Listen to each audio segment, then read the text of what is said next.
Tonight we're stepping into one of history's most dramatic and controversial stories, a tale of ambition, passion, power, and ultimately tragedy.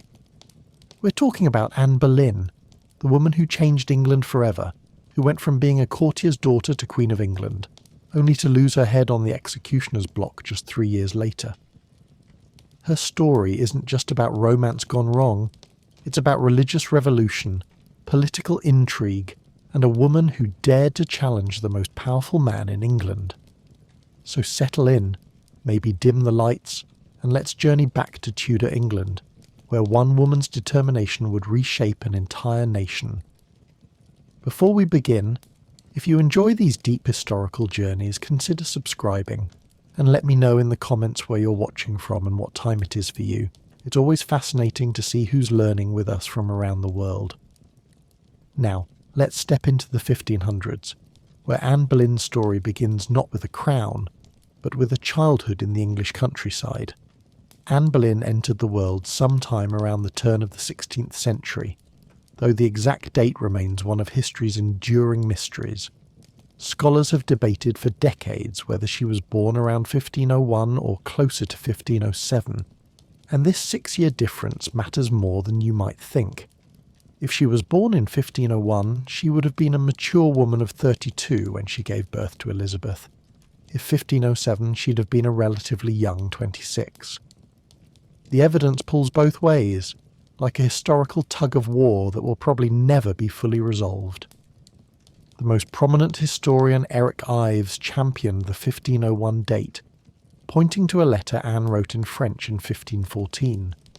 The handwriting, he argued, showed the maturity of a 13-year-old, not a 7-year-old child. The letter itself, written from the Netherlands to her father back in England, demonstrates a level of sophistication that seems beyond a small child.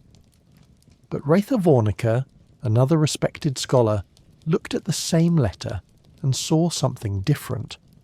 She noted the grammatical errors, the misspellings, the childlike quality of the French, and concluded this was the work of a younger girl still learning the language.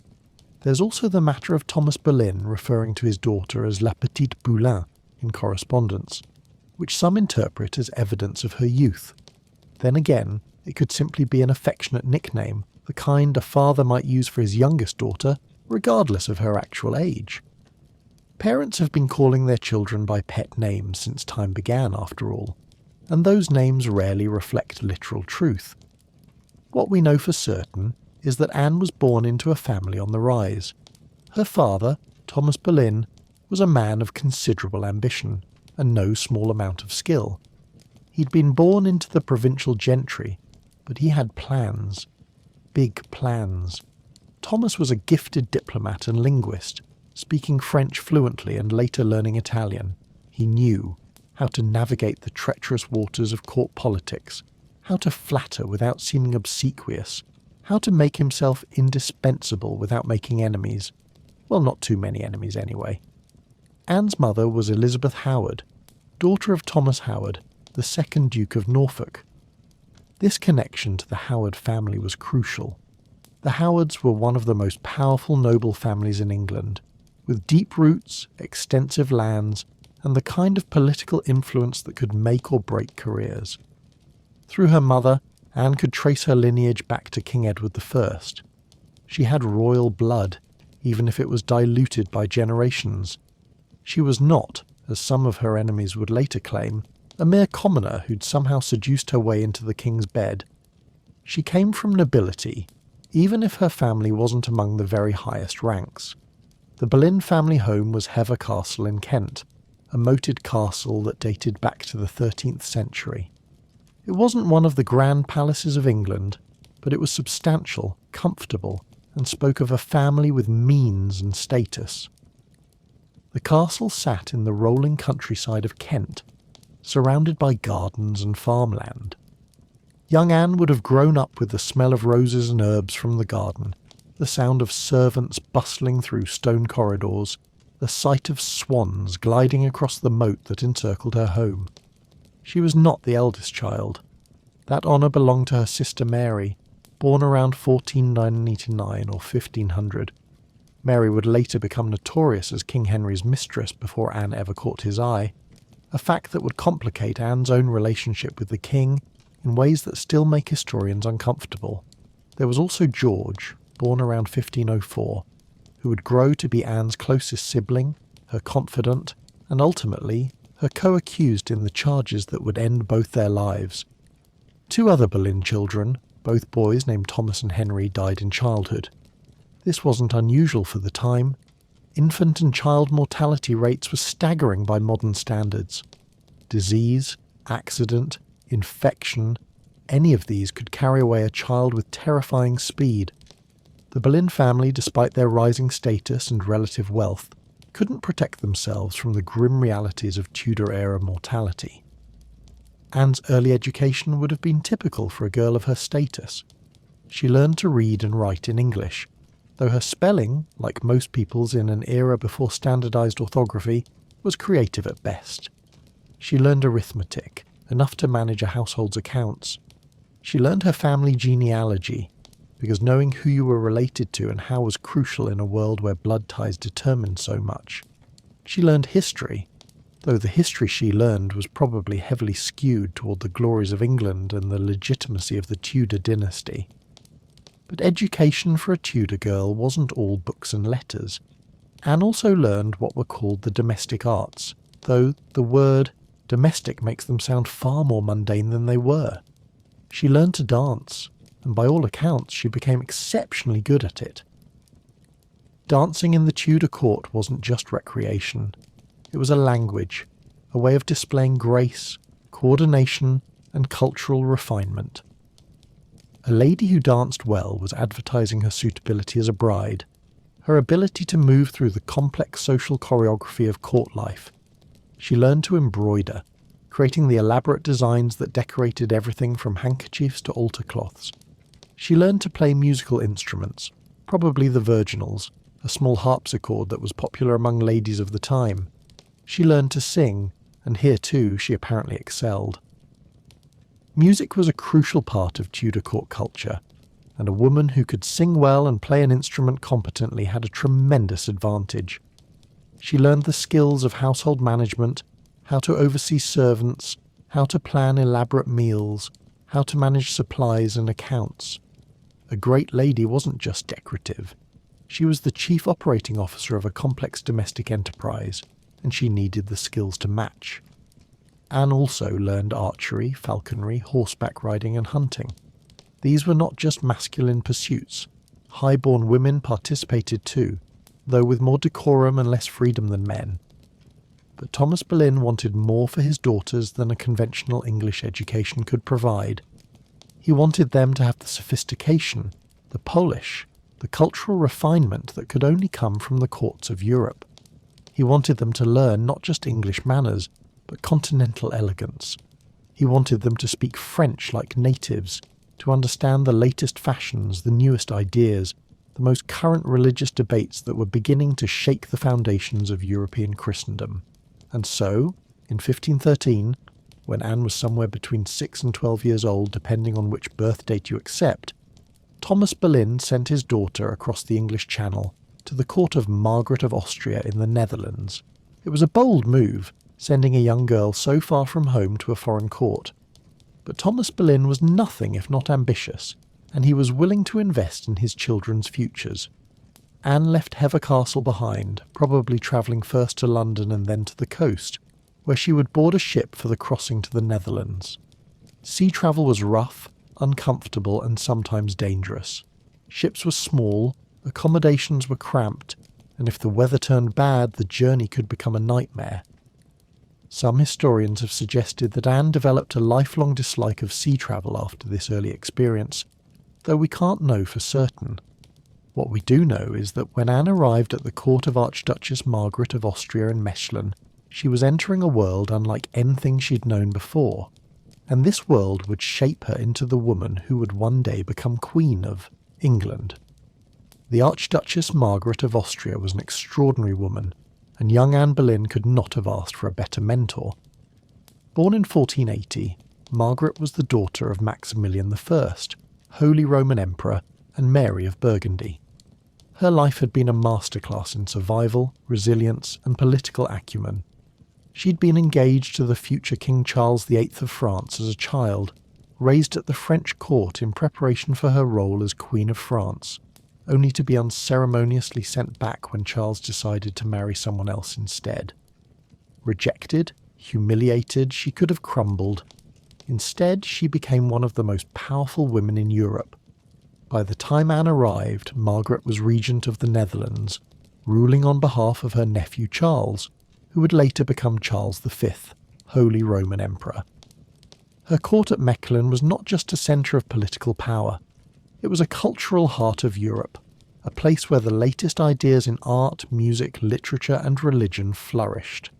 It was, as historian Eric Ives called it, Europe's premier finishing school, and it was precisely where Thomas Boleyn wanted his clever daughter to learn the skills that would serve her well at any court in Christendom.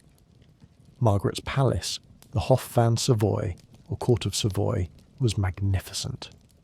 The building had been extensively renovated starting in 1507, transforming it into a residence worthy of a regent. The walls were hung with tapestries depicting classical and biblical scenes. There were paintings by the finest Flemish artists, whose style of precise realism was revolutionising European art. The library contained hundreds of books, manuscripts and musical scores, an enormous collection for the time. Margaret herself was an avid collector of illuminated manuscripts, those gorgeous hand-painted books that were works of art as much as they were texts. Music filled the palace. Margaret maintained a chapel choir of considerable skill, and she collected the works of the finest composers of her day. Masses, motets, chansons. The palace rang with polyphonic harmonies that represented the cutting edge of musical composition. For a girl like Anne, who loved music, this must have been intoxicating. She was surrounded by beauty, by culture, by the best that Renaissance Europe had to offer. But Margaret's court wasn't just about aesthetic appreciation. It was a school for future rulers and their consorts. Among Anne's fellow attendants were Margaret's Habsburg nieces and nephews, including young Charles himself, the future emperor.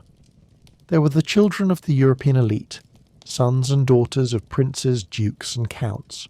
These were the people who would rule Europe in the coming decades, and Anne was being educated alongside them, forming connections that would prove valuable throughout her life.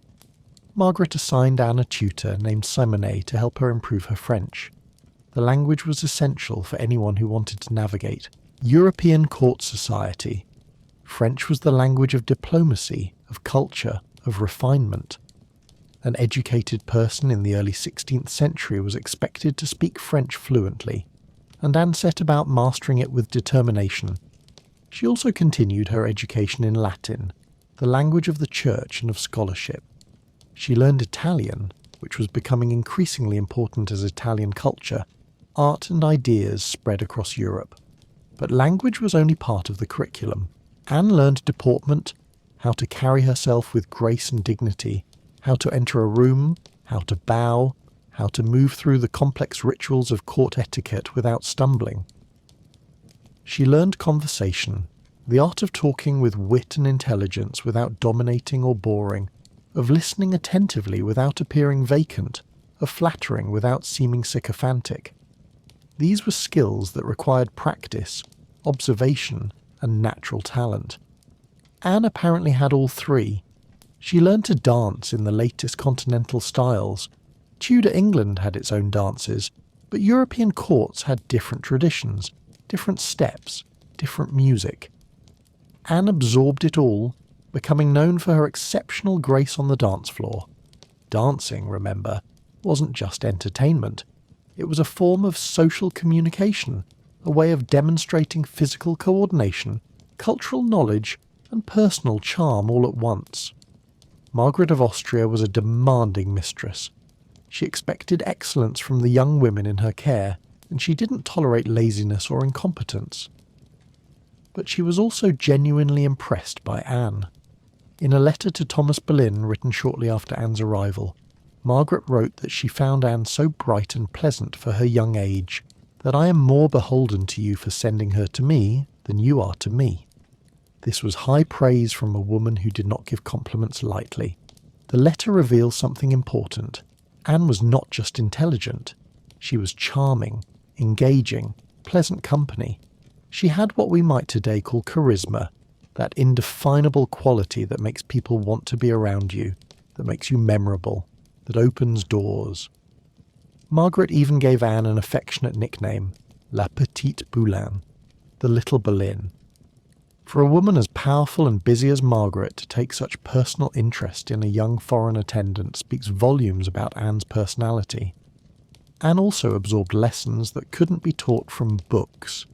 She watched Margaret rule, watched how she navigated the treacherous waters of European politics, how she dealt with her counsellors, how she used patronage to build loyalty, how she presented herself in public to maximum effect. She learned that a woman could wield real power, not just influence from behind the scenes, but actual, acknowledged authority. This was a lesson that would shape Anne's own understanding of what was possible for a woman, even in a world dominated by men. She also learned to be cautious. Margaret advised Anne that to trust in those who are at your service will likely put you in the ranks of those who have been deceived. It was a cynical lesson, perhaps, but a realistic one for someone who would spend her life in courts where betrayal was commonplace and allies could become enemies overnight. Did Anne take this lesson too much to heart, or not enough? We'll never know, but it's one of those tantalising what-ifs of history. Anne was at Margaret's court for just over a year, but it was a formative year. Then, in August 1514, Thomas Boleyn wrote to Margaret requesting that his daughter be released from service. Political winds had shifted, as they always did. King Henry VIII's sister Mary was being married to King Louis XII of France, and she wanted English attendants for her journey to her new home. Thomas Boleyn saw an opportunity. If Anne could secure a place in the household of the new Queen of France, she would be at the very centre of European court life. Margaret graciously released Anne from service, and the girl who had arrived in the Netherlands as a child left as a young woman transformed. She spoke French fluently now, with barely a trace of an English accent. She understood the subtleties of European court culture. She had style, sophistication, and confidence that set her apart from most young English women of her generation. She was ready for France. Mary Tudor, the English princess, married Louis XII in October 1514. The marriage was brief. Louis was 52 in poor health and died just 3 months later. Mary, now Dowager Queen of France, returned to England, but Anne stayed. The new King of France, Francis I, had his own queen, Claude, and she needed ladies-in-waiting. Anne secured a position in Queen Claude's household, and thus began the second phase of her continental education. If Margaret of Austria's court had been impressive, the French court was overwhelming. Francis I was young, vigorous, and determined to make his court the cultural centre of Europe. He was a patron of the arts on a massive scale, bringing Leonardo da Vinci to France in the artist's final years, commissioning building projects that would transform the Loire Valley, collecting paintings and sculptures and manuscripts with the enthusiasm of an obsessive collector. The French court was constantly on the move, travelling from chateau to chateau across the Loire Valley. There was Blois, with its magnificent Renaissance wing. There was Chambord, that impossible fantasy of towers and staircases that Francis built as a hunting lodge. There was Amboise, perched on a cliff above the river. Each of these places was filled with courtiers, musicians, artists, poets, philosophers, all competing for royal favour, all trying to outshine each other in wit and elegance. Queen Claude herself was a devout gentlewoman, very different from the flamboyant Francis. She was also the daughter of Anne of Brittany, one of the most powerful women in French history, and she maintained her own court within the larger royal court. Here, Anne could observe a different model of queenship from what Margaret had shown her. Claude was queen consort, not regent, but she wielded influence through piety, through patronage of religious institutions, through her role as mother to the king's children. Anne spent 7 years in France, from 1514 to 1521. These were crucial years, ages roughly 13 to 20 if we accept the earlier birth date, or ages 7 to 14 if we accept the later one. Either way, these were the years when she was transformed from a girl into a young woman, when her personality was formed, when her understanding of the world and her place in it crystallized. She also encountered religious ideas that would profoundly influence her future. France in the early 16th century was experiencing its own religious ferment. The writings of Desiderius Erasmus, the great Dutch humanist, were circulating, challenging traditional church practices and calling for reform. Martin Luther had nailed his 95 Theses to the church door in Wittenberg in 1517, setting off the Protestant Reformation that would split Western Christendom. These ideas were spreading across Europe, and they found fertile ground in France. One of the most important influences on Anne during this period was Marguerite of Navarre, sister to King Francis and herself a significant intellectual and literary figure. Marguerite was interested in religious reform, though she remained within the Catholic Church. She protected reformers, corresponded with them, and wrote works that incorporated reformist ideas about personal spirituality and direct engagement with Scripture. Marguerite's circle may have introduced Anne to Protestant texts, to the idea that the Bible should be available in the vernacular so ordinary people could read it themselves, to the notion that the established church had become corrupt and needed fundamental change. Anne apparently owned several reformist religious texts in French. We know this from later accounts of her book collection in England. She believed strongly that people should have access to the Bible in their own language, not just in Latin, which only the educated clergy could read. This might seem like a minor point to modern readers, but in the early 16th century it was radical and dangerous. The established church guarded its monopoly on biblical interpretation jealously. Letting ordinary people read the Bible for themselves, church authorities argued, would lead to misinterpretation, heresy, and chaos. Anne disagreed, and this disagreement would have profound consequences for England. The French influence shaped Anne in other ways too. She adopted French fashion, wearing the French hood rather than the English gable hood.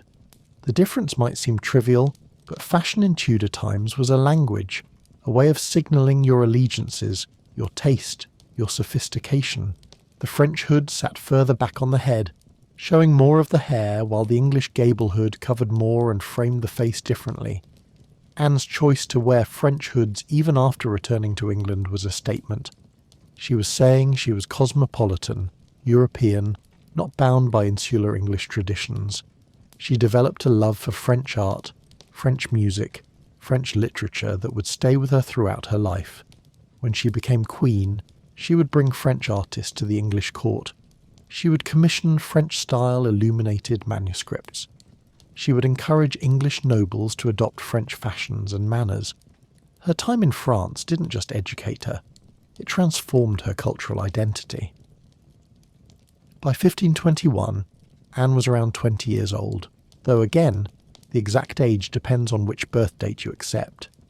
She was no longer the young girl who had left Hever Castle. She was a sophisticated, cultured, multilingual young woman who had spent her formative years at two of Europe's most refined courts.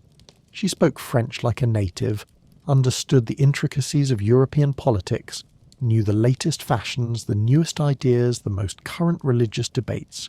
She was, in short, exactly the kind of young woman who could thrive at any court in Europe. And now it was time to return to England. Anne Boleyn arrived back in England in early 1522, stepping off a ship at an English port after nearly a decade on the continent.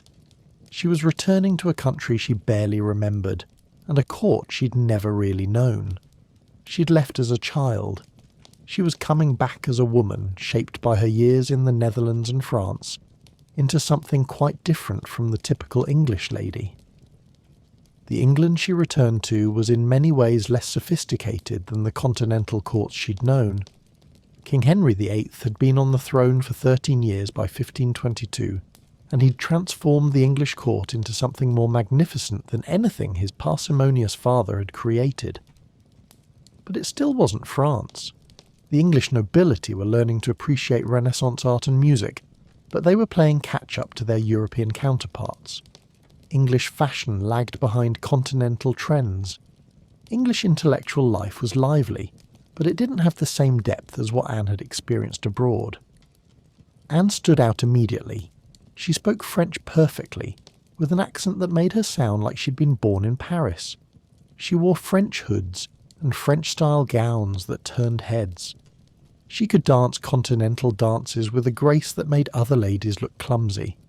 She could discuss art, literature, music, even theology, with an intelligence and sophistication that was rare in women, and not always appreciated in an England that still had very conservative ideas about women's proper education and role. The ostensible reason for Anne's return was a marriage plan. Her father, Thomas Boleyn, had arranged for her to marry her Irish cousin, James, butler, 9th Earl of Ormond. This wasn't a love match. It was a political arrangement designed to settle a dispute over the Ormond title and estates. Anne's great-grandfather had held the title, and now 2 branches of the family claimed it. A marriage between Anne and James would unite the claim. Problem solved, or so Thomas Boleyn hoped. But the marriage never happened. The reasons are murky. Some sources suggest James Butler simply wasn't interested. Others hint that Anne herself objected, though women of her status and time had limited power to refuse arrangements their families made. Whatever the reason, the marriage plan collapsed, and Anne found herself at loose ends, back in England with no clear future path. She secured a position at court as a lady-in-waiting to Queen Catherine of Aragon, King Henry VIII's first wife. This was a prestigious position, but also a delicate one. Catherine was Spanish by birth, daughter of Ferdinand and Isabella, the monarchs who had united Spain and sponsored Columbus's voyage to the Americas. She'd been married first to Henry's older brother Arthur, but Arthur had died just months after the wedding when he was only 15. Catherine insisted the marriage had never been consummated, that she'd remained a virgin, and this allowed her to marry Arthur's younger brother Henry after special papal dispensation was granted. By 1522, Catherine was approaching 40. She'd been queen for 13 years, and those years had taken their toll. She'd been pregnant at least 6 times, possibly more. She'd given birth to a daughter, Mary, in 1516, but the other pregnancies had ended in miscarriages or stillbirths, or produced babies who died within days or weeks of birth. She had not given Henry what he most desperately wanted, a living son to inherit the throne and secure the Tudor dynasty. Catherine was devout, dignified, and popular with the English people. She was also increasingly marginalised at court. Henry was drifting away from her, pursuing other women, though he was still relatively discreet about his infidelities by the standards of European monarchs. The court knew what was happening, but no one spoke about it openly. Catherine maintained her dignity, performing her duties as queen, raising her daughter Mary, and perhaps hoping that her husband would eventually come back to her. Into this court came Anne Boleyn, young, vivacious, sophisticated, and different. She must have seemed exotic to English courtiers used to more conventional English beauties. Anne was not, by the standards of the time, a great beauty. Contemporary descriptions of her are frustratingly vague and often contradictory. We know she had dark hair and dark eyes. We know she had a slender neck, later described as elegant, though after her execution, that same neck would be mocked as too long. We know she was probably of average height for the time, around 5 feet 3 inches based on the examination of her remains in 1876. What she lacked in conventional beauty she made up for in presence. She had style. She had wit. She had the kind of intelligence that manifested not just in education, but in conversation, in repartee, in the ability to hold her own in discussions with men who weren't used to women who could match them intellectually. She could sing beautifully, play instruments skillfully, and dance with a grace that drew eyes across any room she entered. She caught the attention of several men at court. Henry Percy, son of the Earl of Northumberland, fell for her hard. He was young, romantic, and apparently head over heels. By early 1523, Percy and Anne were secretly engaged. This wasn't as shocking as it sounds. Formal betrothals in Tudor England had legal weight. A promise to marry, especially one that was witnessed or acknowledged, created obligations. Percy and Anne apparently believed they would be allowed to marry. They were wrong. Cardinal Thomas Wolsey, Henry VIII's chief minister and the most powerful man in England after the king, intervened decisively. He summoned Percy and told him the engagement was terminated. Percy's father, the Earl of Northumberland, refused to support the match. Anne was sent away from court temporarily, possibly back to Hever Castle to cool off. Percy was married off to Mary Talbot, daughter of the Earl of Shrewsbury, in a union that apparently made both parties miserable for the rest of their lives. Why did Wolsey break up the engagement? The official reason was that Percy was already pre-contracted to Mary Talbot. But many historians suspect there was another reason. King Henry VIII himself may have objected.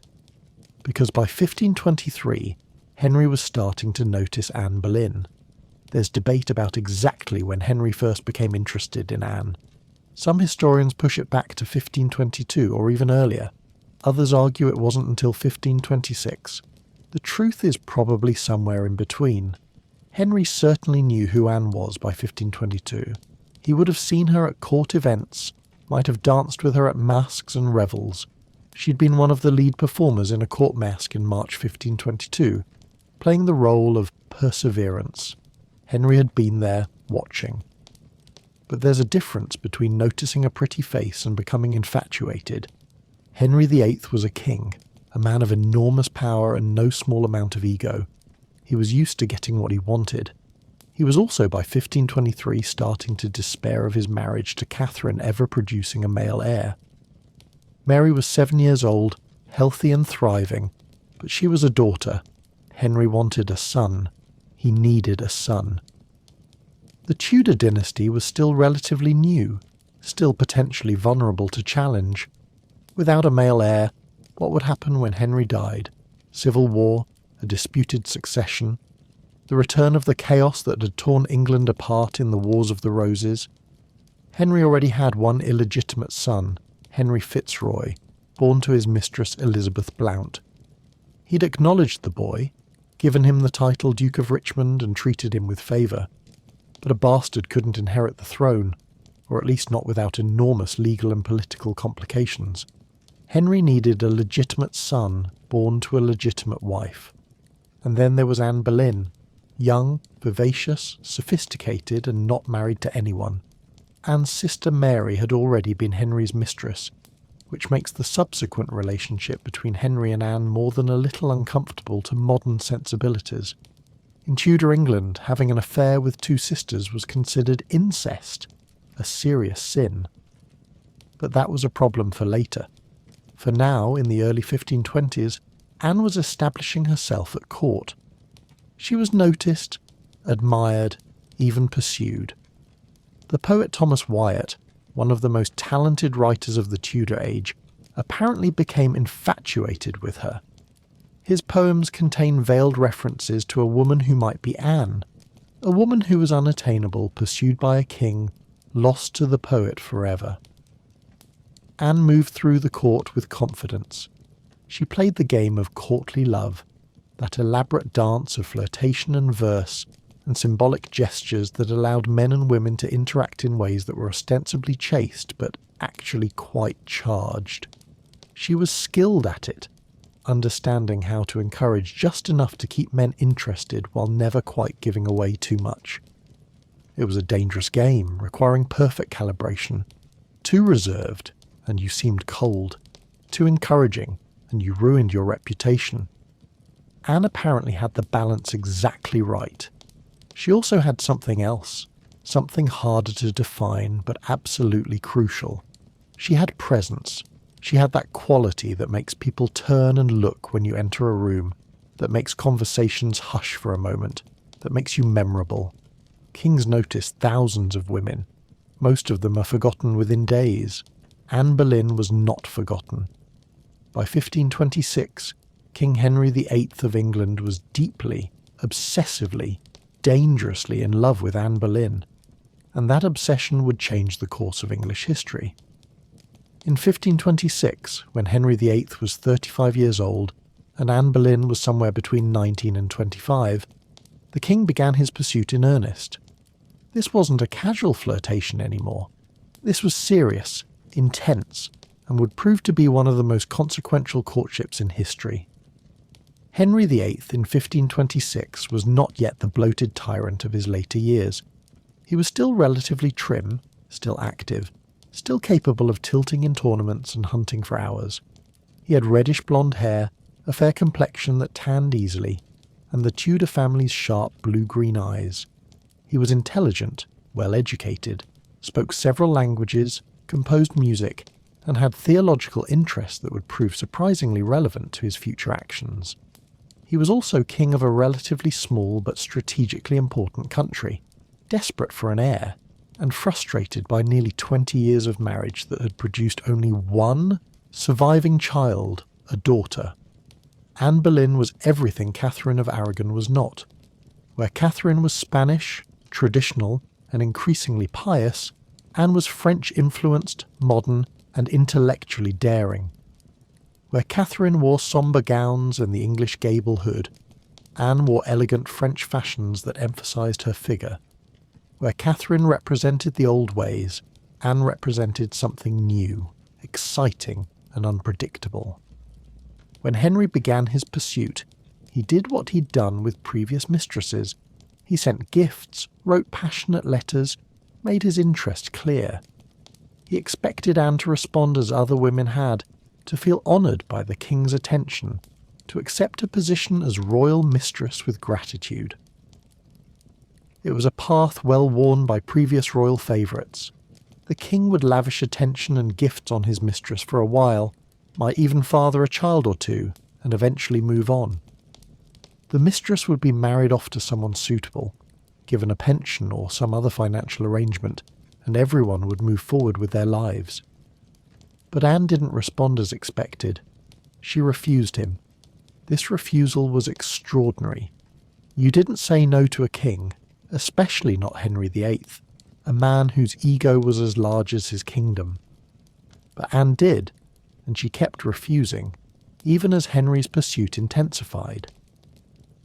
17 of Henry's love letters to Anne survive today, discovered in the Vatican Library decades after they were written. These letters are fascinating documents, showing Henry's increasing desperation, his attempts to persuade Anne, his growing frustration with her continued refusal. In the letters, Henry begs Anne to accept his love, to acknowledge the feelings between them. He promises her that she will not be a passing fancy, that his intentions are serious.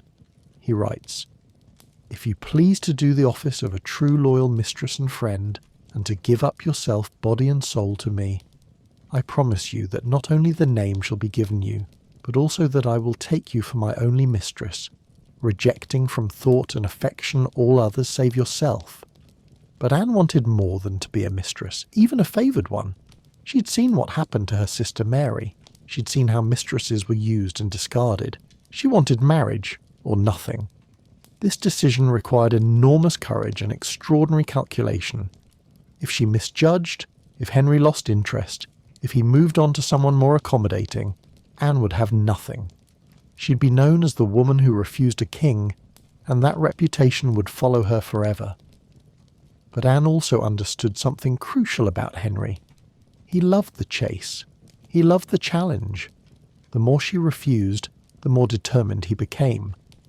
By refusing to be his mistress, Anne was actually increasing her value in his eyes. She was also protecting herself legally and socially. As long as she remained chaste, as long as she gave Henry nothing, she maintained her reputation and her leverage. By 1527, Henry had made a decision that would alter English history. He would seek an annulment of his marriage to Catherine of Aragon, so he could marry Anne Boleyn. This decision is often portrayed as being driven entirely by his lust for Anne, and that's part of the story. But there were other factors at play, factors that made Henry believe an annulment was not just personally desirable, but legally and morally justified. Henry had convinced himself that his marriage to Catherine was invalid because she'd been his brother's widow. He pointed to a passage in Leviticus that states, "If a man shall take his brother's wife, it is an impurity. He hath uncovered his brother's nakedness. They shall be childless." This, Henry argued, explained why his marriage had produced no living sons. God was punishing him for marrying his brother's widow. Never mind that the marriage had required special papal dispensation in the first place. Never mind that Catherine had always insisted her first marriage was never consummated, and therefore there was no impediment. Henry had found his justification, and he clung to it with the determination of a man who'd convinced himself he was in the right. There was precedent for royal annulments. Henry's own sister Margaret had obtained one. Other nobles had managed it. Henry assumed this would be a straightforward matter. The Pope, Clement VII, would see the logic of Henry's argument, would want to please a powerful king, and would grant the annulment. Then Henry could marry Anne, father legitimate sons, and secure his dynasty. Simple. Except it wasn't simple at all.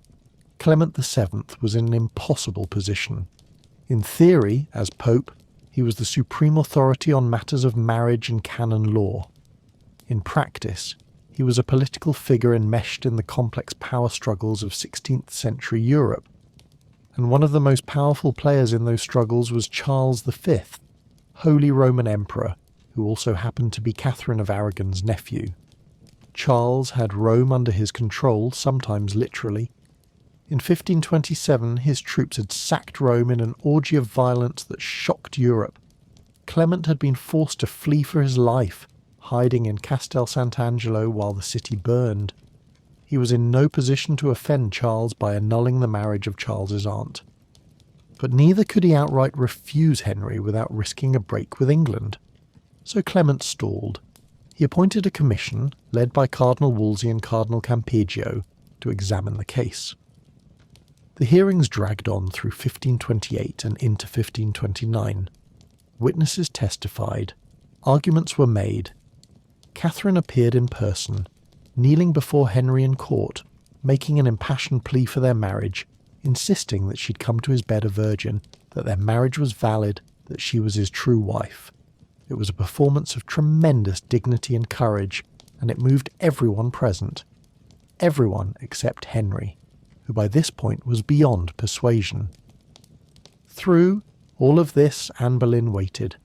She waited at court, enduring the hostility of Catherine's supporters, enduring the gossip, enduring the whispers that she was a temptress, a whore, an ambitious schemer who'd seduced the king. The Spanish ambassador, Eustace Chapuis, referred to her in his dispatches as the concubine, refusing to dignify her with any other title. Catherine's supporters saw Anne as the villain of the piece, the homewrecker who'd destroyed a queen's marriage. Anne's position was precarious and exhausting. She was living as if she were the king's betrothed, but without any of the security that actual marriage would provide. She was influential at court, but that influence was entirely dependent on Henry's continued infatuation. If he lost interest, if he gave up on the annulment and reconciled with Catherine, Anne would be ruined. She couldn't marry anyone else. Not now. She'd refused other suitors in the expectation of marrying Henry. Her reputation, fairly or not, was already compromised. She also had to navigate the dangerous politics of the court.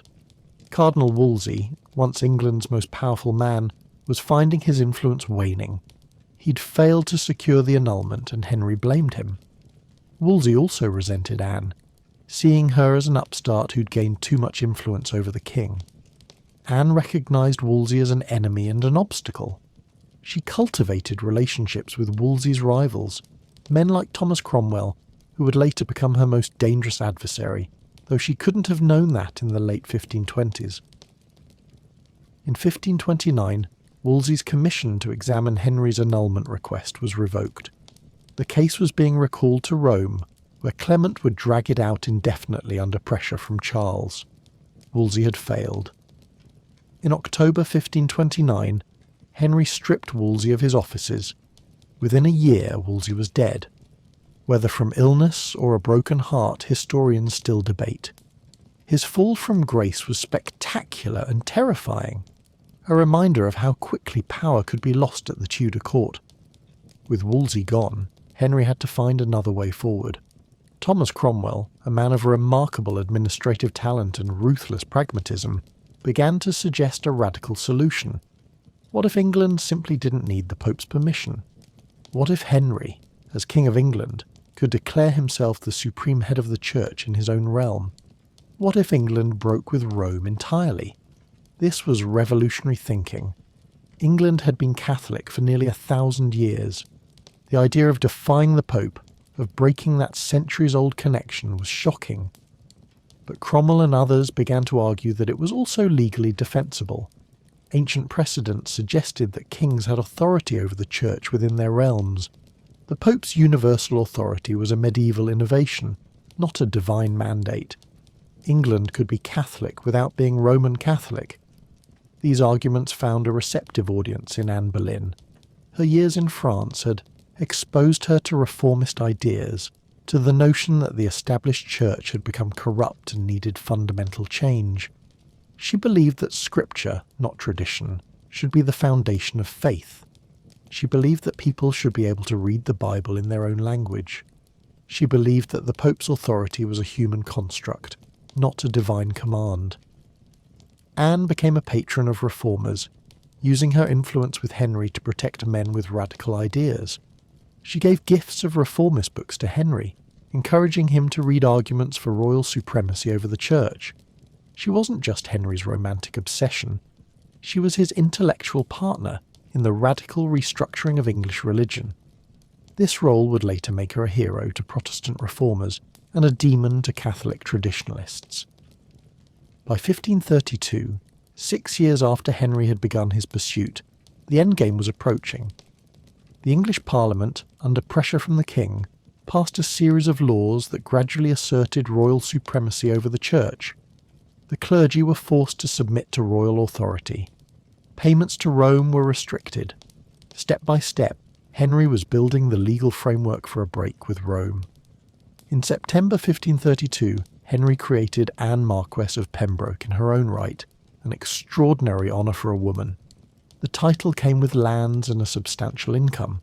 Henry was signalling to everyone that Anne was not just his mistress-in-waiting, she was being prepared for queenship. In November, Henry and Anne travelled to Calais to meet with Francis I of France.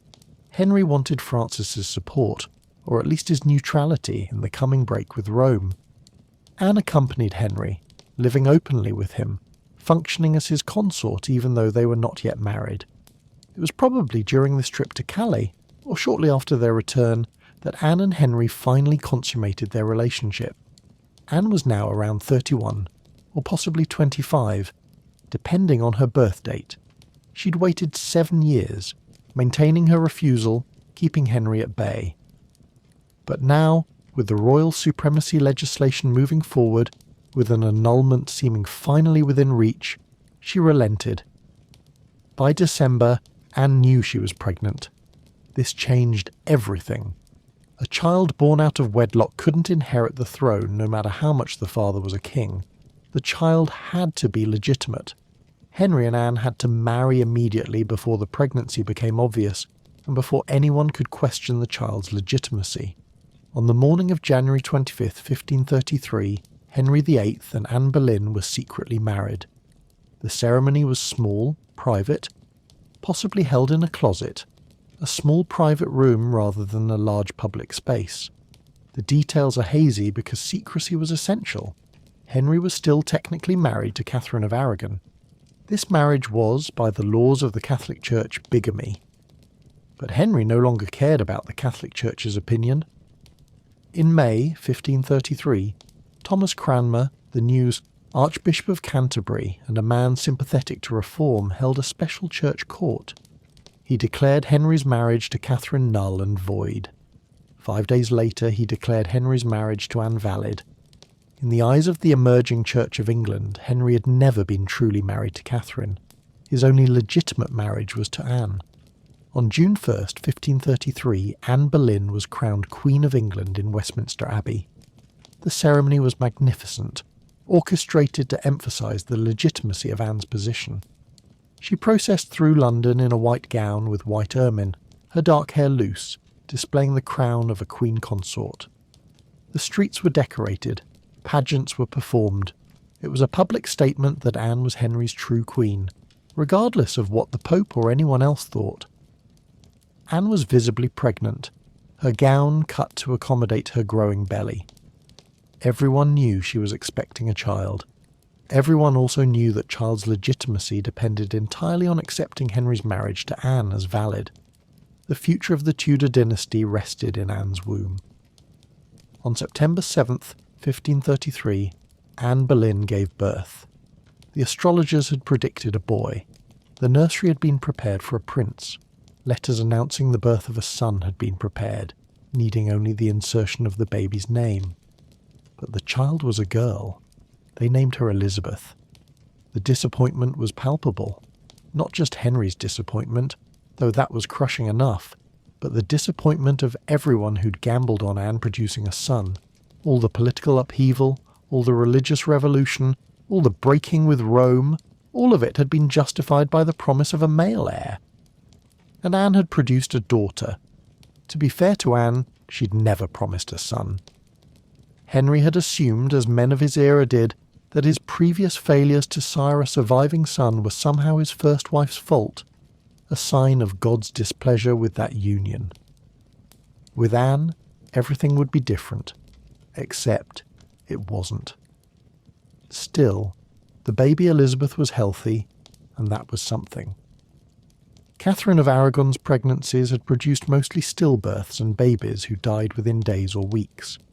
Elizabeth thrived from the start, a vigorous, demanding infant who would grow into a formidable woman. Henry tried to be philosophical about it. He was still relatively young, only 42. Anne was somewhere between 26 and 32, still in her childbearing years. There would be other children. There would be sons. Anne's position as queen was simultaneously powerful and precarious. She was queen, yes, but her queenship was still contested. The Pope had never recognised Henry's marriage to Anne. To the Catholic Church, Catherine of Aragon was still Henry's true wife until her death. Most of Catholic Europe shared this view. The Holy Roman Emperor Charles V certainly did. So did many English Catholics, who continued to support Catherine even after she'd been demoted from Queen to Princess Dowager of Wales, the title she'd held as Arthur's widow. But in the emerging Protestant world, Anne was a hero. She was the woman who'd helped bring about the English Reformation, who'd encouraged Henry to break with Rome, who'd protected reformers and promoted the reading of scripture in English. William Tyndale, the great translator who was working on an English Bible, dedicated his work to Anne. Reformist preachers praised her from their pulpits. To them, she represented hope for a new kind of Christianity, one based on scripture rather than tradition, on individual faith rather than institutional authority. Anne took her role as queen seriously. She had her own court, her own household of ladies-in-waiting, her own apartments in each of the royal palaces. She held audiences, received petitioners, dispensed patronage. She was involved in religious reform, using her influence to promote Protestant-leaning clergy to important positions. Thomas Cranmer, the Archbishop of Canterbury, owed his appointment largely to Anne's advocacy. Hugh Latimer, another important reformer, received a bishopric through her support. She was also a patron of the arts. She brought French artists to England, commissioning works that reflected continental sophistication. She supported musicians, composers and poets. The great court artist Hans Holbein became her protégé, designing a triumphal arch for her coronation, and later creating the remarkable portraits that still influence how we imagine the Tudor court. She encouraged learning, supporting scholars and collecting books. Her personal library included not just religious works but classical texts, French literature and contemporary writings.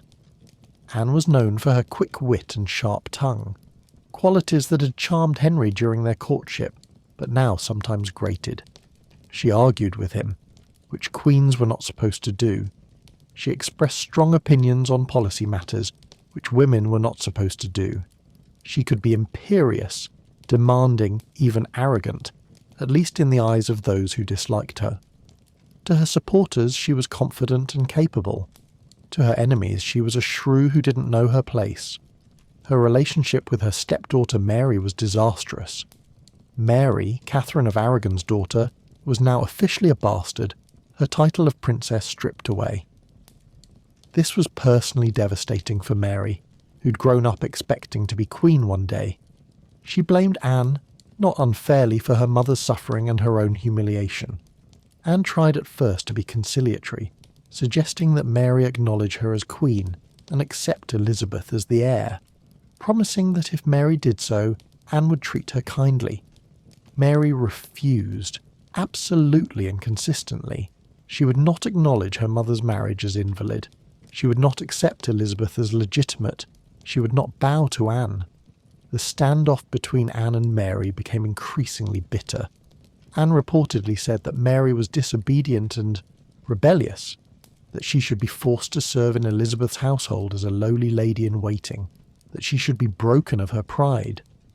Some accounts suggest Anne threatened worse, though these accounts come from sources hostile to Anne and should be treated with caution. What's clear is that there was no love lost between Anne and Mary, and this enmity would have profound consequences for both women. Anne's primary focus, though, was on securing her position by producing a son. She became pregnant again in 1534, but the pregnancy ended in miscarriage. The details are sketchy, perhaps because miscarriages, while common, were not usually recorded in official documents. But we know the pregnancy failed, and with it, Anne's hopes for a quick resolution to the succession question. In 1535, Anne's relationship with Henry showed signs of strain. The intense passion of the courtship years was fading, replaced by the more mundane realities of marriage. Henry was distracted by affairs with other women, nothing serious yet, but enough to worry Anne. She reacted with jealousy and anger, reportedly confronting Henry about his infidelities, demanding explanations, making scenes. This was dangerous. Catherine of Aragon had endured Henry's infidelities with dignity, never challenging him, always maintaining the fiction that their marriage was perfect. Anne couldn't or wouldn't do the same. She wanted Henry to be faithful, or at least to be discreet, and when he wasn't, she told him so. Henry didn't appreciate being challenged. He was king. He would do as he pleased, and he was beginning to wonder if his marriage to Anne might be just as cursed as his marriage to Catherine had been. After all, Anne had given him one living child, a daughter. Catherine had given him one living child, also a daughter. Where were the promised sons? In January 1536, two events occurred that would seal Anne's fate. First, Catherine of Aragon died at Kimbolton Castle. She'd been ill for some time, possibly with cancer, and she died believing herself to be Henry's true wife and queen. Her death removed one obstacle to Henry's future plans.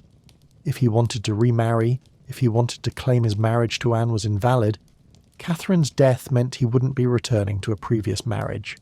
He would be free to start fresh with a new wife. The second event occurred on the same day as Catherine's funeral. Anne miscarried a male fetus. She was approximately 4 months pregnant, far enough along that the sex of the child was apparent. A boy. If the pregnancy had continued, Anne might have given Henry the son he wanted. But it didn't continue. The child was dead, and with it died Anne's last real chance to secure her position. The reasons for the miscarriage are unknown. Some accounts claim Anne received a shock when she learned Henry had fallen from his horse during a tournament and had been unconscious for 2 hours. The stress of that news, combined with her seeing Henry flirting with Jane Seymour, one of her own ladies-in-waiting, supposedly triggered the miscarriage. Other medical historians have suggested Anne might have had a condition that made it difficult to carry male pregnancies to term. We'll never know for sure. What we do know is Henry's reaction. He visited Anne after the miscarriage and said coldly, "I see that God will not give me male children." He also reportedly said he'd been seduced into the marriage by witchcraft, that he'd been deceived. This was ominous language, the language of a man looking for a way out. Within days, Henry had decided on his course. He would get rid of Anne, just as he'd gotten rid of Catherine. But this time, divorce or annulment wouldn't be enough. This time, he needed something more permanent, something that would eliminate Anne entirely and free him to marry Jane Seymour without any question of legitimacy or scandal. This time, he would arrange for Anne Boleyn to be executed for treason. The winter and spring of 1536 saw Anne Boleyn's world collapse with terrifying speed. Just months earlier, she'd been queen, secure in her position, expecting another child. Now, with the miscarriage and Henry's obvious cooling toward her, she found herself in terrible danger, and she may not have fully understood how dire her situation had become. Henry's infatuation with Jane Seymour, one of Anne's own ladies-in-waiting, was intensifying. Jane was everything Anne was not. She was pale, blonde, quiet, and submissive. She was conventional where Anne was daring, meek where Anne was assertive, traditional where Anne was innovative. To a king who'd grown tired of Anne's sharp tongue and jealous scenes, Jane must have seemed like a refreshing change. But Henry couldn't simply divorce Anne the way he'd divorced Catherine. He'd spent years arguing that his marriage to Catherine was invalid because she'd been his brother's widow. He'd broken with Rome, risked war with the Emperor, and torn England's religious settlement apart to marry Anne. If he now admitted that marriage was a mistake, what did that say about his judgment? What did it say about the legitimacy of Elizabeth, his daughter with Anne? What did it say about the entire Reformation project that Anne had helped inspire? No, Henry needed something different. He needed Anne to be guilty of something so heinous that executing her would seem not just justified but necessary. And Thomas Cromwell, Henry's chief minister, and a man of remarkable administrative skill and moral flexibility, was prepared to provide exactly what Henry needed. Cromwell and Anne had once been allies. She'd helped him rise to power after Wolsey's fall. He'd helped her promote religious reform and consolidate her position at court. But by 1536 they'd fallen out badly. Anne wanted the wealth from dissolved monasteries, properties that Henry was seizing as part of his break with Rome, to be used for charitable purposes and education. Cromwell wanted it, to go to the king's coffers and to be used as patronage to reward loyal supporters. They clashed repeatedly over this issue, and Cromwell, always a pragmatist, realised that Anne was becoming a liability rather than an asset. There were also broader political considerations. England was diplomatically isolated after the break with Rome. The Holy Roman Emperor and the King of France, normally enemies, were discussing an alliance against heretical England. Some of Henry's advisers thought that reconciling with the Emperor, which would mean abandoning the Reformation, and possibly even Anne, was the safer course. Cromwell may have calculated that removing Anne would open diplomatic options while also pleasing the king. The specific trigger for Anne's fall is still debated. Some historians believe Cromwell manufactured a conspiracy. Others think there was genuine scandal that Cromwell then exaggerated. What's clear is that by late April 1536, Cromwell was gathering evidence, or what could be presented as evidence, of Anne's adultery. The first target was Mark Smeaton, a court musician. Smeaton was young, talented, and of low birth, which made him vulnerable. On April 30th, he was arrested and taken to Cromwell's house. What happened there is unclear. Some sources say he was tortured, though the surviving evidence is contradictory. Others suggest he was threatened, promised mercy if he confessed, or simply worn down by hours of interrogation. Whatever the method, Smeaton confessed to having committed adultery with Queen Anne. This confession, likely extracted under duress, and almost certainly false, became the cornerstone of the case against Anne. On May 1st, 1536, a tournament was held at Greenwich Palace. Anne was in attendance, watching from the royal stands. Henry was there too, though he seemed distracted. Anne's brother George Boleyn, Viscount Rochford, was jousting, as was Henry Norris, one of the king's closest friends and a groom of the stool, one of the most intimate positions in the royal household. The tournament proceeded normally at first, but then Henry suddenly stood up and left, offering no explanation to Anne or anyone else. He took Norris with him and rode hard for London. This abrupt departure was Henry's style. When he decided to break with someone, he would leave without warning, without explanation, cutting them off completely. Anne watched him go, and she must have known in that moment that something was terribly wrong. During the ride to London, Henry confronted Norris, accusing him of adultery with the Queen. Norris denied it vehemently. He swore that Anne was innocent, that he'd never committed adultery with her or anyone else. But Henry was beyond listening. Norris was arrested that evening and taken to the Tower of London. The next day, May the 2nd, Anne herself was arrested. She was at Greenwich when a delegation arrived to inform her she was under investigation for adultery. She was taken by barge to the Tower of London, entering through the same water gate she'd passed through just 3 years earlier on her way to her coronation. Then, she'd been surrounded by celebration, by pageantry, by hope for the future. Now she was a prisoner, accused of treason. Anne's reaction to her arrest was complex and has been preserved in the reports of William Kingston, Constable of the Tower, who was responsible for her custody. Initially, she was hysterical, demanding to know what she was accused of, asking where her father was, asking about her sweet brother George. She couldn't comprehend what was happening. Then, as the shock wore off, she became more composed, even defiant. She asked Kingston if she would have a trial. She insisted she was innocent. She reportedly said she could only be tried by the king himself, or by the royal council, not by ordinary courts.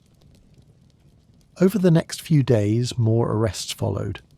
William Brereton, a groom of the King's Privy Chamber, was arrested. Sir Francis Weston, another groom, was taken into custody. Sir Thomas Wyatt, the poet who'd been infatuated with Anne years before, was also arrested, though he would later be released. And most shocking of all, on May 4th, Anne's own brother, George Boleyn, Viscount Rochford, was arrested and charged not just with adultery, but with incest with his sister. The charges were lurid and specific. Anne was accused of committing adultery with multiple men, including her own brother. She was accused of conspiracy, of plotting with her alleged lovers to kill the king so she could marry one of them. She was accused of making light of the king, of laughing at his poetry and music. These were not just moral crimes, they were treason. If Anne had committed adultery, she'd made a mockery of the royal succession. Any child she bore might not be Henry's. If she'd plotted to kill the king, that was high treason punishable by death. The men accused alongside Anne faced their own charges. They were all of good birth, well connected at court, close to both Anne and Henry. The accusations against them were vague and often contradictory. Anne was supposed to have committed adultery at times and places where she could be proven to have been elsewhere. The details didn't hold up under scrutiny, but this was a show trial, not a genuine search for justice. The outcome had been determined before the arrests were even made. On May 12th, the trials of the accused men began, excluding George Boleyn, who would be tried separately. Smeaton, Norris, Weston and Brereton were tried together at Westminster Hall. The trial was a farce. The evidence was thin, contradictory and largely based on Smeaton's confession. Norris had maintained his innocence and continued to do so. The others also denied the charges, but the jury, carefully selected to ensure the right outcome, found all 4 men guilty. They were sentenced to death, to be hanged, drawn and quartered, the standard punishment for commoners convicted of high treason.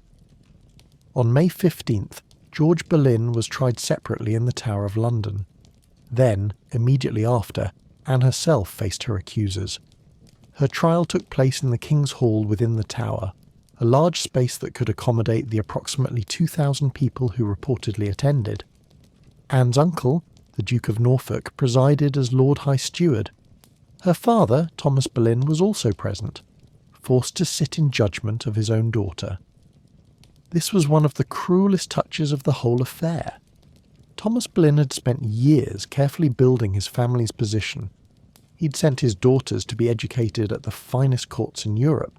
He'd arranged marriages and alliances, and now he sat silent while his daughter and son were tried for their lives, unable to defend them, unwilling to risk his own neck by protesting. The charges against Anne were read: adultery with 5 men, including her brother, conspiracy to murder the king, making light of the king, contempt of the royal person. The evidence was presented such as it was: Smeaton's confession, testimony about overheard conversations that might or might not have been innocent, innuendo, suspicion, nothing concrete. Anne defended herself with eloquence and force. She denied every charge. She insisted on her innocence. She faced down the court with dignity, refusing to be cowed by the spectacle of her own trial. Contemporary accounts speak of her composure, her intelligence, her refusal to collapse under the pressure. One observer wrote that she made such a wise and discreet answer to all things laid against her that she seemed to be fully resolved to die. But the outcome was never in doubt. The jury deliberated for just a few hours before returning a guilty verdict. Anne Boleyn, Queen of England, was found guilty of high treason. The sentence was death, either by burning at the stake or beheading, at the king's pleasure. George Boleyn was also found guilty. The evidence against him was even thinner than against the others, largely resting on testimony from his own wife, Jane Boleyn, Lady Rochford. She apparently testified that she'd witnessed undue familiarity between George and Anne. Though the exact nature of her testimony is unclear, some historians believe she genuinely thought she'd seen something suspicious. Others think she was coerced or threatened into testifying. Still others suggest she resented her husband and was happy to see him brought down. We'll never know her true motivations. On May 17th, the 5 men convicted alongside Anne were executed on Tower Hill, the public execution ground outside the Tower proper. The original sentence of hanging, drawing and quartering was commuted to simple beheading, a mercy the king granted them. They died one after another, maintaining their innocence to the last. Henry Norris, Anne's alleged lover, insisted he was dying unjustly, but forgave those who'd condemned him. George Boleyn made a long speech from the scaffold, speaking about his faith and his sins, but never specifically confessing to incest or adultery. The others also denied the charges, even as the axe fell. Anne remained in the Tower, awaiting her own execution. Henry, showing what he probably thought was mercy, had commuted her sentence from burning to beheading. He'd also arranged for an expert swordsman to be brought from France specifically for the execution. This was considered a great kindness. Execution by axe required multiple blows, was often botched, and could be agonizingly prolonged. Execution by sword, performed by a skilled headsman, could be accomplished with a single stroke, killing instantly. Henry wanted Anne's death to be as quick and painless as possible, perhaps out of some lingering affection, or perhaps just to avoid the spectacle of a messy execution. Anne had 2 more days to live. On the evening of May 18th, 1536, Anne Boleyn knew she would die the next morning. She'd been told the swordsman had arrived from France.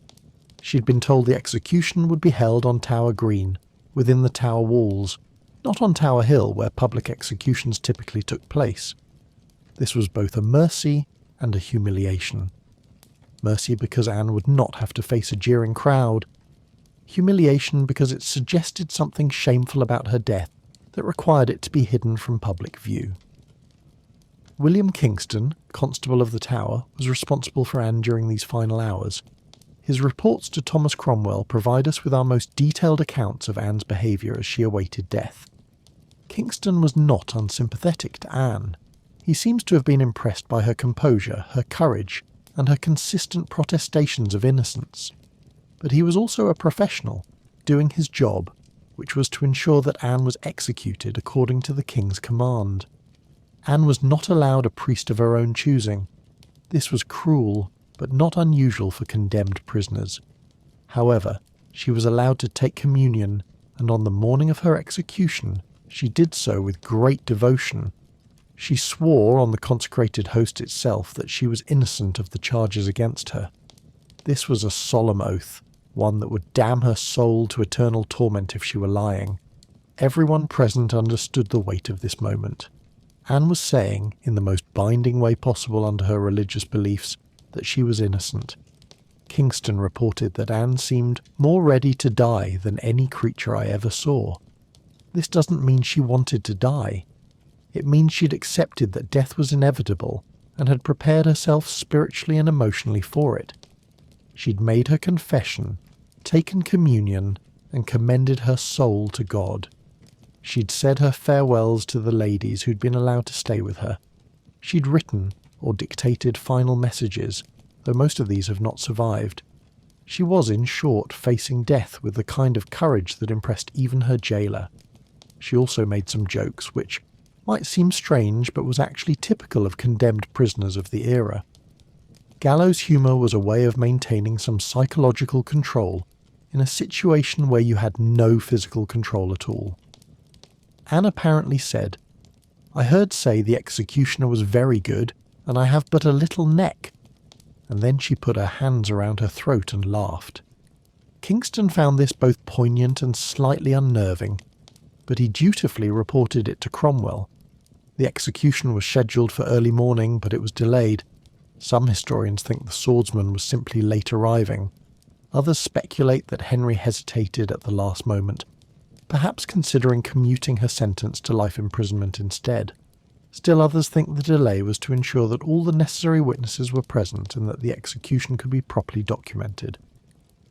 Whatever the reason, Anne spent the morning in a kind of limbo, knowing death was imminent but not knowing exactly when it would come. Finally, around noon on May 19th, 1536, word came that everything was ready. Anne was escorted from her chambers within the Tower to Tower Green, a small, relatively private area enclosed by tower walls. A scaffold had been erected, though it was low, perhaps only 2 feet high, easily visible to the witnesses gathered around it, but not towering dramatically, as scaffold on Tower Hill would have been. About 1,000 people were present, mostly officials, courtiers, and Tower residents. This was not a public execution in the normal sense. No crowds of commoners were allowed in. But it was public enough, with sufficient witnesses to ensure that no one could later claim Anne hadn't really been executed, or that she'd escaped somehow. The Tudor state understood the importance of witnessing, of having credible people able to attest that justice, as they saw it, had been done. Anne walked to the scaffold accompanied by 4 ladies who'd been her attendants during her imprisonment. She wore a dark grey damask gown with a crimson kirtle underneath, her clothing modest, but still befitting a queen. Over it she wore an ermine mantle, the fur reserved for royalty. Her dark hair was bound up under a white coif, covered by an English gable headdress. She dressed carefully, maintaining her dignity even in death. As she climbed the scaffold, the small crowd watched in silence. Anne looked around at the witnesses, at the officials, at the block that awaited her, and at the swordsman standing ready. He was dressed entirely in black, and unlike English executioners, he carried a sword rather than an axe. The sword was specially designed for executions, slightly curved, sharp enough to cut through bone in a single stroke if wielded properly. Anne was given the opportunity to speak, as was traditional for condemned prisoners. She didn't rant or accuse. She didn't maintain her innocence in explicit terms, though she'd done that privately. Instead, she followed the expected formula for such speeches, praising the king and asking for prayers. Political executions in Tudor England required the condemned to die well, to acknowledge the justice of their sentence even if they privately believed it was unjust, to maintain order and respect for authority even as that authority killed them. Anne said, Good Christian people, I am come hither to die. For according to the law, and by the law I am judged to die, and therefore I will speak nothing against it. I am come hither to accuse no man, nor to speak anything of that, whereof I am accused and condemned to die. But I pray God save the king, and send him long to reign over you, for a gentler nor a more merciful prince was there never. And to me he was ever a good, a gentle and sovereign lord. And if any person will meddle of my cause, I require them to judge the best. And thus I take my leave of the world and of you all, and I heartily desire you all to pray for me. O Lord, have mercy on me. To God I commend my soul. It was a carefully crafted speech, following conventions but also subtly maintaining her innocence.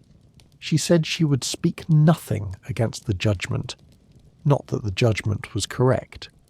She asked people to judge the best of her cause, not to accept the verdict uncritically.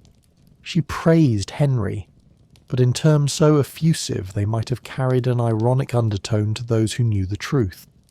She then removed her headdress, revealing the white coif beneath that would keep her hair from interfering with the sword stroke. She removed her ermine mantle, handing it to one of her ladies. She knelt on the scaffold, not at a block, which was used for axe executions, but simply kneeling upright. The French method of execution by sword required the condemned to kneel upright, making it easier for the swordsman to strike cleanly.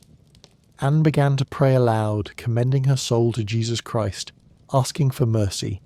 Her ladies blindfolded her with a white cloth. This was as much for Anne's benefit as anything else. It's easier to face death if you can't see the blade coming. Anne continued to pray, her voice steady, repeating, "To Jesus Christ I commend my soul. Lord Jesus, receive my soul." The executioner had been instructed to make the execution as swift and merciful as possible. He employed a technique to ensure Anne wouldn't flinch at the last moment. While Anne prayed, he stood to her right. Then he called out to his assistant to hand him the sword, though he already had it. Anne instinctively turned her head slightly toward the sound, distracted for just a moment. In that instant the executioner stepped forward and swung the sword. It took one stroke. Anne Boleyn's head was severed from her body so quickly that her lips were still moving in prayer as it fell. She died instantly, feeling no pain, unaware in that final fraction of a second that death had come. The swordsman had done his job perfectly. The witnesses saw Anne's body collapse forward, blood soaking into the straw that had been scattered on the scaffold. Her ladies came forward immediately, gathering her body and her head. There was no elaborate coffin ready, no prepared tomb. Anne was placed in an arrow chest, a utilitarian wooden box normally used for storing weapons, and carried to the Chapel Royal of St. Peter ad Vincula within the tower walls. There she was buried in the chancel, in an unmarked grave, with no memorial, no inscription, nothing to mark where the woman who had been Queen of England now lay. The execution had taken perhaps 5 minutes from the time Anne climbed the scaffold to the moment her body was carried away. It was efficient, relatively merciful by the standards of the time, and witnessed by enough people that no one could claim it hadn't happened. Anne Boleyn was dead. The king was free to marry again. Less than 24 hours after Anne's execution, on May 20th, Henry VIII became formally betrothed to Jane Seymour. 10 days later, on May 30th, they were married. The speed was almost obscene, but Henry saw no reason to wait. Anne was dead. Catherine was dead. He was free, finally, to start fresh with a new wife who might give him the son he so desperately craved. And Elizabeth, Anne's daughter, just 2 years and 8 months old, was now officially a bastard, removed from the succession, her mother's name not to be spoken at court. The little girl was too young to understand what had happened, too young to know that her mother had been executed, too young to comprehend that her whole world had just collapsed around her. But she would grow up to become one of the greatest monarchs in English history, and when she did, the memory of her mother would be both a wound and a source of strength. Anne Boleyn was dead, but her influence on English history was just beginning. In the immediate aftermath of her execution, Henry VIII and his advisers did everything they could to erase her from memory. Her emblems were removed from royal palaces. Her coat of arms was chiselled off walls. Her initials, which had been intertwined with Henry's in countless decorations, were scraped away and replaced with Jane Seymour's. It was as if Anne had never existed, as if she'd been a bad dream from which England had finally awakened. But memory is harder to control than stone and paint. The people who'd known Anne, who'd witnessed her charm and intelligence, who'd benefited from her patronage, they remembered. The religious reformers she'd protected remembered, and most importantly her daughter Elizabeth remembered, or at least came to understand what had happened to her mother. Anne's most immediate and obvious legacy was religious. The break with Rome that her marriage had triggered didn't end with her death. Henry VIII remained supreme head of the Church of England. The monasteries continued to be dissolved. The English Bible continued to be printed and distributed. The religious transformation Anne had helped set in motion continued to unfold, though not always in directions she would have approved. The English Reformation was enormously complex, driven by many factors beyond just Henry's desire to marry Anne. But Anne's role was crucial. She'd encouraged Henry to read reformist literature. She'd protected Protestant thinkers from persecution. She'd advocated for the translation of the Bible into English, believing that ordinary people should be able to read Scripture for themselves. She'd supported preachers who challenged traditional Catholic practices. She'd patronised scholars who wrote defences of royal supremacy over the Church. Without Anne, would the English Reformation have happened? Perhaps, eventually, but it might have looked very different. It might have been slower, more cautious, more conservative. Anne's influence pushed the Reformation in a more Protestant direction than it might otherwise have taken. Her death didn't reverse those changes. If anything, it allowed them to continue without the controversy her name had attracted. Anne's religious legacy was recognised most strongly after her daughter became queen. When Elizabeth I took the throne in 1558, 22 years after Anne's death, Protestant writers immediately began rehabilitating Anne's reputation. They portrayed her as a martyr, a woman wrongly killed for her faith, a victim of Catholic conspirators. George Wyatt, grandson of the poet Thomas Wyatt, who'd been infatuated with Anne, wrote a lengthy defence of her character and conduct. John Foxe, whose Book of Martyrs became one of the most influential texts in Protestant England, included Anne in his martyrology, describing her as a virtuous woman destroyed by her enemies. These rehabilitations went too far in the other direction, portraying Anne as almost saintly, when in reality she'd been a complex, flawed human being like everyone else. But they succeeded in establishing her as a Protestant hero, a woman who'd helped bring religious truth to England and who died for it. For Protestant England, Anne became a figure to celebrate, not to forget. Elizabeth's own relationship with her mother's memory was complicated and has been much debated. Elizabeth rarely spoke about Anne publicly. She referred to herself as her father's daughter, not her mother's. She emphasised her Tudor heritage, her legitimacy, her right to rule as Henry VIII's heir. Some historians have interpreted this silence as Elizabeth trying to distance herself from the scandal of her mother's execution, and there's truth to that. Elizabeth's legitimacy was questioned throughout her reign by Catholics, who considered her a bastard. Acknowledging her mother too openly might have invited those challenges. But Elizabeth also quietly honoured Anne's memory in ways that mattered. She promoted Anne's relatives to positions of power. She showed particular favour to the children of men who'd been executed alongside Anne, especially Henry Norris's son, who received substantial rewards and honours from Elizabeth. She appointed Matthew Parker, Anne's former chaplain, who Anne had entrusted with Elizabeth's spiritual care before her death, as Archbishop of Canterbury. Parker had promised Anne he would look after Elizabeth, and he kept that promise for the rest of his life. Elizabeth's religious settlement also reflected Anne's influence. The Church of England under Elizabeth was officially Protestant but relatively moderate, retaining some traditional elements while firmly rejecting papal authority. It emphasised scripture reading, vernacular services, and clerical marriage, all positions Anne had supported.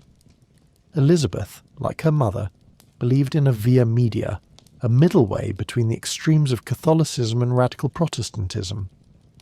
Whether this was directly due to Anne's influence, or simply a pragmatic approach to religious conflict in a divided nation, we can't say for certain. But the parallels are striking. Anne's legacy also extended to women's roles at court and in society more broadly. She demonstrated that a woman could wield real power, could influence policy, could be more than just decorative. She'd been actively involved in religious reform, in patronage, in intellectual life. She'd argued with the king, expressed her own opinions, and refused to be silenced, even when silence might have saved her. This was both inspiring and cautionary. For women who came after, Anne showed what was possible. But she also showed the dangers: push too far, demand too much, challenge male authority too openly, and you could end up on the scaffold. The lesson was ambiguous, as most historical lessons are. Yes, women could have influence, but they had to be careful. They had to know when to speak and when to be silent. They had to navigate the treacherous waters of court politics without making enemies who could destroy them. Anne's story also transformed how people thought about Henry VIII. Before Anne, Henry had been seen as a Renaissance prince, learned, athletic, and relatively benevolent. He'd executed some people, but that was normal for a king. His break with his first wife was regrettable, but understandable given his need for an heir. But Anne's execution changed things. Here was a woman he'd claimed to love, a woman he'd broken with Rome to marry, a woman he'd made queen and who'd borne him a daughter, and he'd had her killed on obviously false charges, then married someone else less than 2 weeks later. This revealed something disturbing about Henry's character. It showed he was willing to destroy anyone, even someone he'd once loved, if they became inconvenient. It showed his capacity for self-deception, convincing himself that Anne had betrayed him despite overwhelming evidence that the charges were manufactured. It showed his ruthlessness, his cruelty, his selfishness. After Anne's execution, people began to see Henry differently, as increasingly tyrannical, paranoid, and dangerous. His marriage to Anne and her subsequent death marked a turning point in how Henry was perceived, both by contemporaries and by history. In popular culture, Anne Boleyn has become one of history's most enduring figures. She's been portrayed in countless books, films, television series, and plays.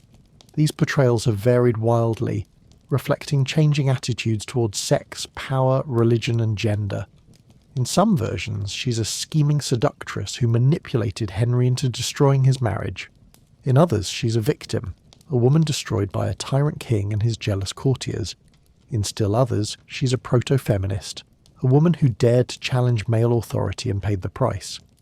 The truth is probably more nuanced than any single portrayal. Anne was ambitious, yes, but in an era when ambition was one of the few paths to security for women of her class. She was intelligent and assertive, qualities that threatened men who believed women should be submissive. She was involved in religious reform, which made her dangerous to Catholic traditionalists. She was unable to give Henry a son, which was her ultimate failure in an age that judged women primarily by their fertility.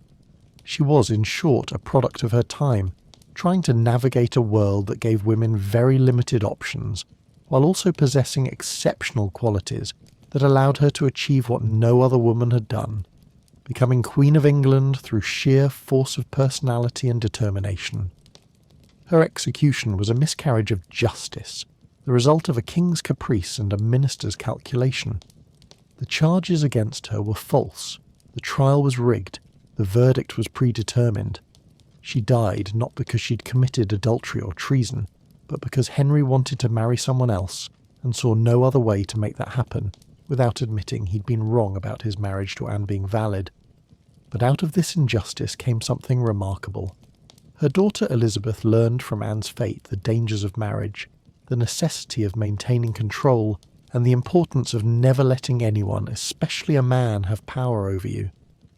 Elizabeth never married, and while that decision had many causes, surely one of them was watching what had happened to her mother. Elizabeth ruled as a virgin queen, owing no man allegiance, answerable to no husband.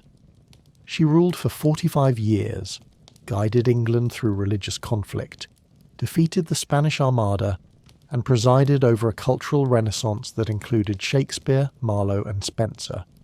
Would Elizabeth have become the queen she was if Anne had lived? Would she have learned the same lessons about power, independence and survival? We'll never know, but it's impossible to separate Elizabeth's greatness from Anne's tragedy. The daughter completed what the mother had begun, establishing the Church of England permanently, defeating England's enemies, and proving that a woman could rule successfully in her own right. Anne Boleyn was queen for less than 3 years. She lived perhaps 35 years, though we're not even certain of that. She left behind relatively few letters, no great works of literature or art, no monumental buildings. By conventional measures, she might seem like a minor historical figure, a footnote to Henry VIII's reign. But conventional measures miss the point entirely. Anne changed England forever. She helped trigger the English Reformation, splitting England from Rome and setting the country on a path toward Protestantism. She gave birth to Elizabeth, who would become one of England's greatest monarchs. She demonstrated that women could wield power, could influence policy, could be more than passive observers of history, and her unjust execution became a cautionary tale about the dangers of absolute monarchy and the vulnerability of even the most powerful women to the whims of men. She died on a scaffold, her head struck off by a swordsman's blade, buried in an unmarked grave in a chapel floor. But her influence echoes through the centuries. Every time someone reads the King James Bible, descended from those English translations Anne championed, they're touching her legacy. Every time someone admires Elizabeth I's reign, they're seeing Anne's daughter fulfilling the potential Anne never got to realise herself. Every time someone tells Anne's story, whether in books or films or lectures, they're keeping her memory alive in ways that Henry VIII and Thomas Cromwell never intended. Anne Boleyn, the woman who would not be silenced in life and refuses to be forgotten in death, the mistress who became queen and lost her head but won immortality. And that brings us to the end of Anne Boleyn's story.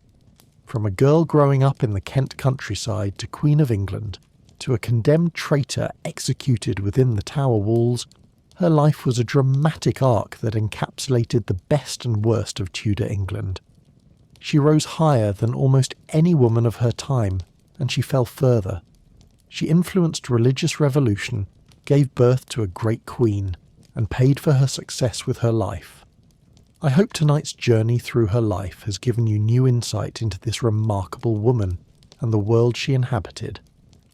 If you enjoyed this deep dive into Tudor history, consider subscribing for more stories from the past, and let me know in the comments what historical figure you'd like to learn about next. Until next time, sleep well, and remember that even in the darkest chapters of history there are always stories of courage, resilience, and extraordinary lives lived against all odds. Good night.